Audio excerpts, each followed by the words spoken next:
আজকে আমরা বক্তাবাসী কাঁডলের গোড়া দিই, তারপরে দিই মাছ দিই। কারণ আমরা হানিবাদি খাই, বুঝছেন নি?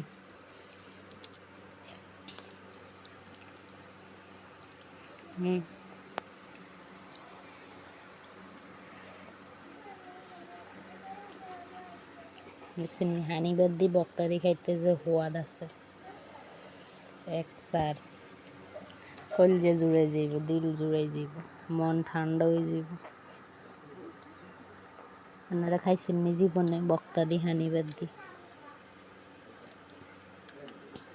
একটা অসাধারণ ফিলিংস, যেটার মধ্যে কোনো ভেজাল নাই, নির্ভেজাল।